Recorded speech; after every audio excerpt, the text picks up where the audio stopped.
Buenos días, buenas tardes. Mi nombre es Daniel Valenzuela. Soy enfermero del Sistema de Emergencia Médica de Cataluña y además soy el CEO de Docencia Salud. En esta presentación lo que vamos a hacer es ver un poco lo que va viniendo, lo que se viene sobre la nueva guía de soporte vital avanzado 2025, ¿vale? Ya hace poco salieron un borrador de ILCOR 2025, ¿vale? Y también están ya saliendo algunas cositas de RC 2025. Ya tenemos algunas cosas por internet que podemos ir viendo, qué cosas van a cambiar, qué cosas se van a seguir haciendo igual. Pues en esta presentación lo que vamos a hacer es ver las cosas más relevantes e importantes que se van a hacer nuevas, ¿vale? Que han cambiado respecto a guías anteriores, ¿vale? Por ejemplo, 2015. Así que vamos al lío. Bien, doble desfibrilación secuencial.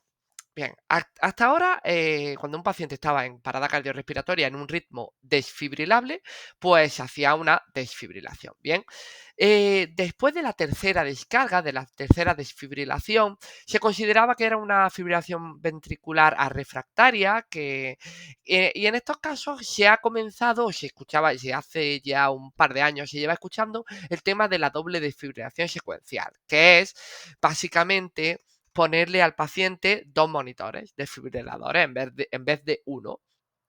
Uno lo pone en posición anterolateral y otro lo pone en posición antero-posterior, ¿vale? Y lo que hace el que está controlando el monitor desfibrilador es cargar los dos monitores y desfibrilar de forma secuencial, es decir, ping, ping, ¿vale? Tocándolo casi a la vez, pero secuencial, no a la vez, ¿vale? Y esto parece que hay más tasas de recuperación de circulación espontánea. El problema es que no hay suficientes estudios que lo avalen. Y ya se pensaba que para este 2025 iba a ser rutinario para que todas las fibrilaciones ventriculares o ritmos desfibrilables, taquicardia ventricular sin pulso, después de la tercera descarga, si sigue igual, hacer esto de la doble desfibrilación secuencial, pero 2025 están diciendo las guías que no hay suficientes estudios que avalen esta estrategia, que es una estrategia que puede ser viable, pero que no pueden avalarla de forma rutinaria. Por lo tanto, doble desfibrilación secuencial eh, lo dejamos ahí, con pinzas, ¿vale? No la recomiendan de forma rutinaria, eso sí. Pero lo que sí dicen, y esto está aquí abajo, aunque no se recomienda de inicio, la posición de los parches antero-posterior, ¿vale? Antero-posterior, uno adelante y otro atrás, es más efectiva que la anterolateral, que la clásica. Y hay un estudio que se comenta que recoge que hay una tasa de recuperación de circulación espontánea más alta cuando los parches están en anteroposterior que en anterolateral. 74,1% versus 50,5%. Por lo tanto, anteroposterior es una gran forma de desfibrilar. El problema tampoco lo recomiendan de inicio porque pensad que es un paciente es un peso muerto, que hay que levantarlo y ponerle el parche de la parte posterior. Y esto pues nos hace perder tiempo en compresiones torácicas, ¿vale? Entonces, quizás se encuentra la forma de que de entrada se pongan los parches en antero posterior, ¿vale? O nos arriesguemos a perder ese tiempo en pro de una más alta tasa de recuperación de circulación espontánea. No lo sé, pero esto es bastante interesante. Y también hacen especial hincapié en poner bien ubicado el parche apical, ¿vale?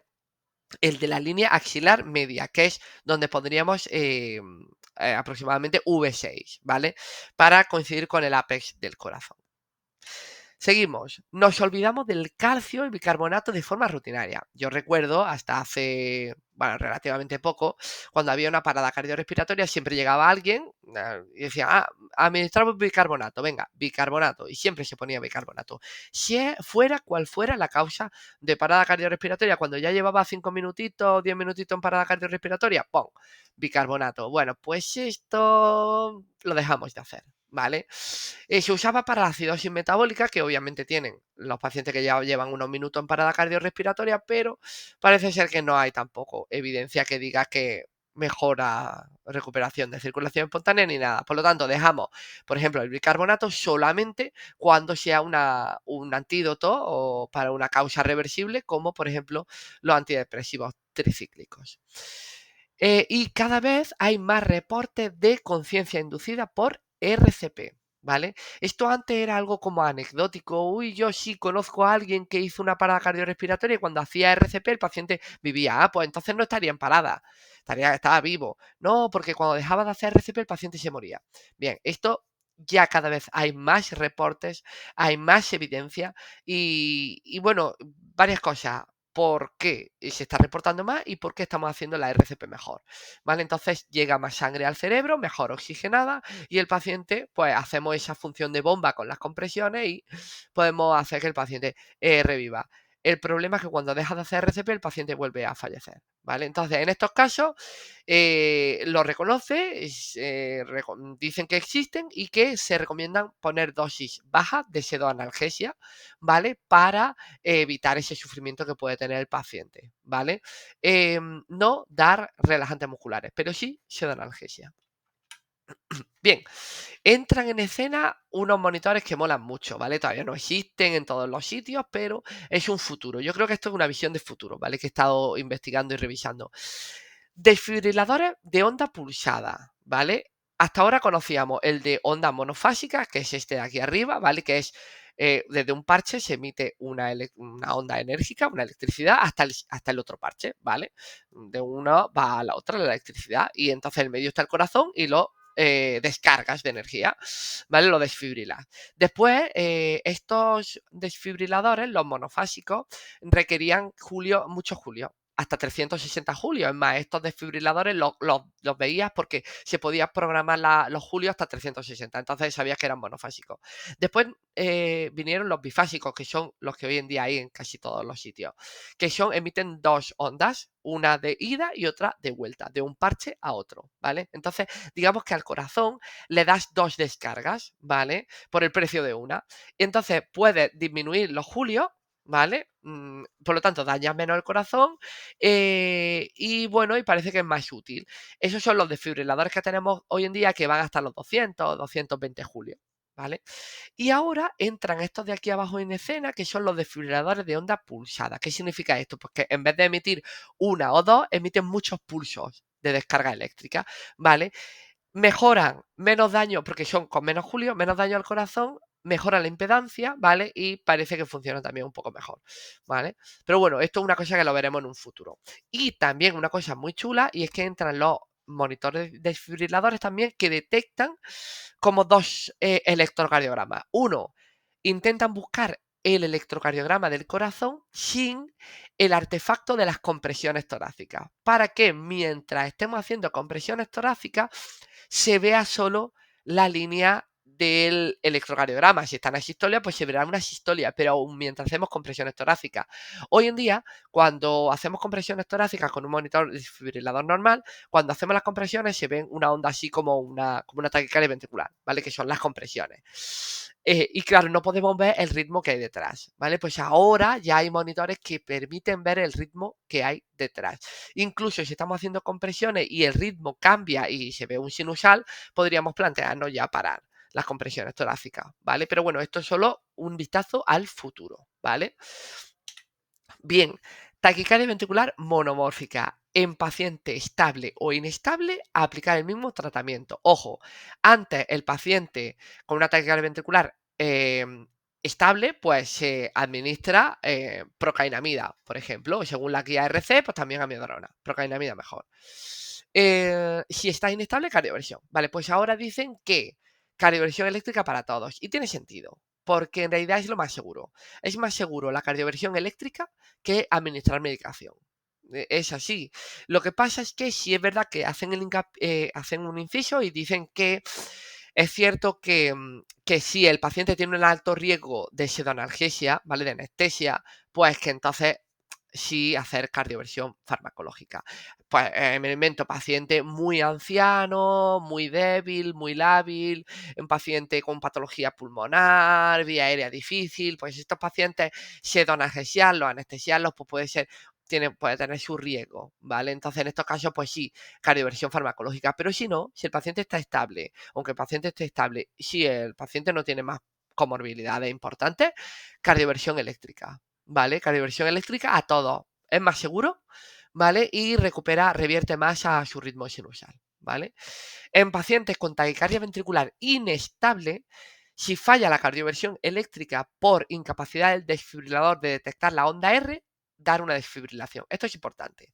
A veces tenemos una taquicardia ventricular inestable o, por ejemplo, una tarsada de puntas, ¿vale? El paciente está consciente por poco tiempo, ¿vale? Porque está inestable o torsada de punta, estará consciente poco tiempo y nosotros vamos a cardiovertir, ¿vale? ¿Qué pasa? Que en muchos monitores desfibriladores buscan la onda R para cardiovertir, ¿vale? Esperan, tienes que dejar pulsado el botón de desfibrilar, ¿vale? Para que cardiovierte sincronizado buscando la onda R, ¿vale? Entonces, cuando encuentra la onda R, le da. El problema es que hay monitores, bueno, y hay taquicardias ventriculares, y por ejemplo, la torsada de punta seguro, donde el monitor no es capaz de detectar la onda R.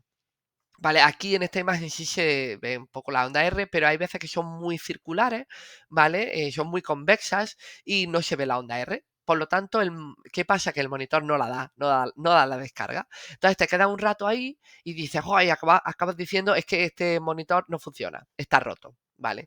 No, es que no detecta la onda R, ¿vale? Que lo sepamos. Entonces, cuando el paciente queramos dar una cardioversión eléctrica sincronizada y no detecte la onda R, no sea capaz de detectarla, pues recomienda dar una desfibrilación. Mismo Julio, pero da una desfibrilación porque no va a conseguir una onda R y tampoco va a caer en el periodo refractario de la onda T. Así que esto es muy interesante, ¿vale? ¿Qué más?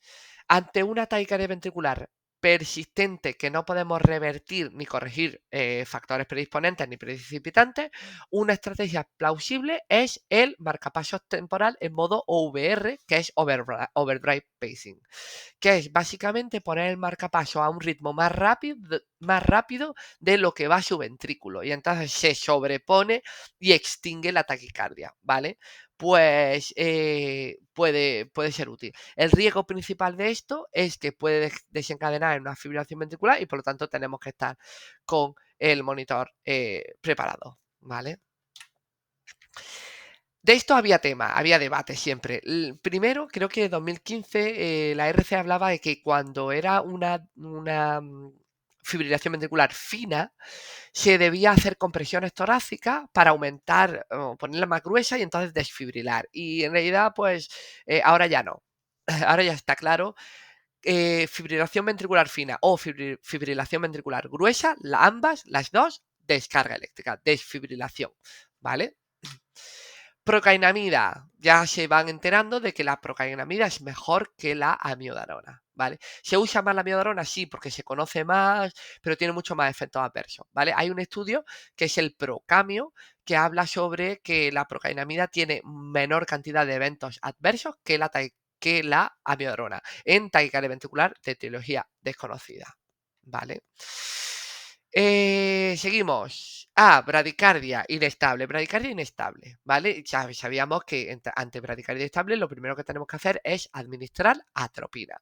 Vale, pues es importante, ya se va viendo que es importante entender que si la bradicardia inestable es por un bloqueo AV infraisiano, es decir, de QRS ancho, ¿vale? La atropina no sirve de nada o incluso puede empeorar el grado de bloqueo. Por lo tanto, en estos casos, si ya sabemos que está inestable, es una bradicardia y que es QRS ancho, podemos evitar la atropina y pasar a fármacos de segundo nivel como la aludrina, bomba de adrenalina o incluso marcapasos transcutáneos. Vale, esto también ha habido mucho debate. ¿Podemos usar un ventilador durante las compresiones torácicas? Bueno, pues había quien decía que no, porque cuando el ventilador da el volumen, si está haciendo una compresión, ahí hay una sincronía y el ventilador deja de ventilar, bla, bla, bla, bla, bla, bla. Entonces, bueno, seguíamos ventilando con el AMBU. El tema es que en 2025 ya comienza a decir que se puede ventilar a un paciente durante compresiones torácicas con el ventilador. ¿Con qué parámetros? Pues parámetros normales. Volumen tidal, 6-8 mililitros kilo, peso ideal, que es lo normal. PIB de 0 a 5. Entra la PIB, ¿vale? Es recomendable administrar PIP en los pacientes en parada cardiorrespiratoria, sobre todo cuando la causa de la parada cardiorrespiratoria sea hipoxia por ocupación del alveolo. Tiene sentido usar PIP ahí. Quieres vaciar el alveolo, por ejemplo, un bronco aspirado o un ahogado. Frecuencia respiratoria 10, que es lo que se establece, 10 respiraciones por minuto. Y lo que sí es la presión pico, ¿vale? Ajustar la presión pico porque es importante, porque ¿para qué? Para que cuando el ventilador dé aire y alguien haya compresiones, no deje de dar aire el ventilador, ¿vale? Esta presión pico, ajustarla y el trigger desconectado. Con esto, pues se puede hacer una RCP con el paciente conectado al ventilador. Hay ventiladores, ¿vale? Que tienen un modo específico de RCP, ¿vale? Eso sí es cierto. Vale, dispositivos supraglóticos. También hay mucho debate con el que cuando yo le pongo un dispositivo supraglótico, un EGEL, por ejemplo, tengo que ventilar a 32 o yo voy 10 por minuto y ya está, asincrónico con las compresiones, ¿vale? Pues bien, te dicen que si le pones supraglótico, haga ya asincrónico, es decir, que el de las ventilaciones vaya a 10 por minuto y las compresiones sin parar, ¿vale?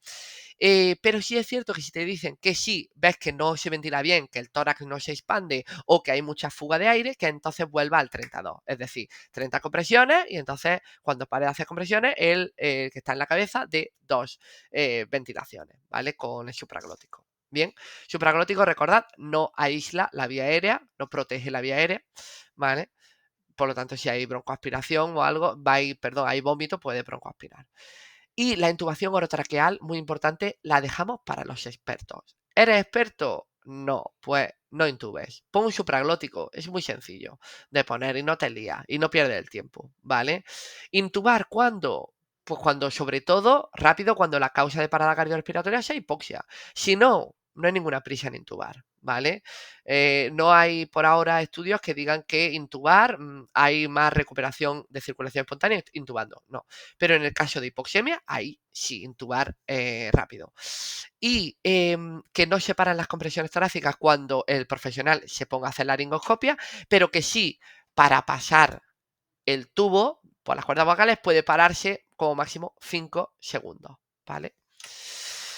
Vale, CAPNO sigue siendo gold estándar para detectar la correcta colocación del tubo endotraqueal, ¿vale? En tráquea, pero a mí me gustaría ver ya la ecografía. En un futuro estará la ecografía también, que es más rápida que la CAPNO, ¿vale? Y con la CAPNO tienes que ventilar, con la ecografía ves directamente la tráquea, si entra el tubo, ya lo tienes. Pero bueno, ¿qué más? Sigue indicando que los cardiocompresores tipo Lucas deben usarse solo cuando no se pueda proveer al paciente de compresiones torácicas de calidad, ¿vale? Es decir, cuando sea un riesgo para el reanimador, cuando sea una RCP prolongada, ¿vale? Ahí útil usar cardiocompresor. Si no, mejor compresiones torácicas de profesionales sanitarios formados. Es mejor que el Lucas, que el cardiocompresor, que cualquier cardiocompresor. He puesto el Lucas, pero cualquiera. En anafilaxia, adrenalina intramuscular sigue siendo primordial y rápido y de entrada, pero se contempla la posibilidad de administrar adrenalina nebulizada, sabiendo que la dosis de absorción es mínima y que no deber nunca retrasar la adrenalina intramuscular, ¿vale? Primero adrenalina intramuscular y después, si por ejemplo hay broncoespasmo severo, se puede administrar adrenalina nebulizada. Bueno, se contempla, ¿vale? Bien, y en parada cardiorrespiratoria en embarazada se añade el concepto 4Ps, ¿vale? Que no debemos olvidar las 4H y las 4T, obviamente. 4H y 4T lo primero, pero luego en una embarazada en parada cardiorrespiratoria debemos pensar en las 4P, que son causas de parada cardiorrespiratoria en embarazada. Por ejemplo, preeclampsia y eclampsia, sepsis puerperal, complicaciones uterinas o de placenta y miocardiopatía del periparto, ¿vale? Que las tengamos en cuenta, ¿vale? Y se recomienda la administración de ácido tranexámico en sangrado mayor obstétrico Y a partir de las 24 semanas de embarazo, pues ya lo sabemos que en una paciente embarazada en parada cardiorrespiratoria, la cesárea perimortem debe realizarse antes de los 5 minutos de parada cardiorrespiratoria. Es una situación, bueno, pues muy estresante y que hay que tener en cuenta. Y bueno, con esto son las cosas así más relevantes de las nuevas que van saliendo ahora, que irán saliendo en 2025. Espero que os haya gustado y nos vemos por Docencia Salud. Un saludo.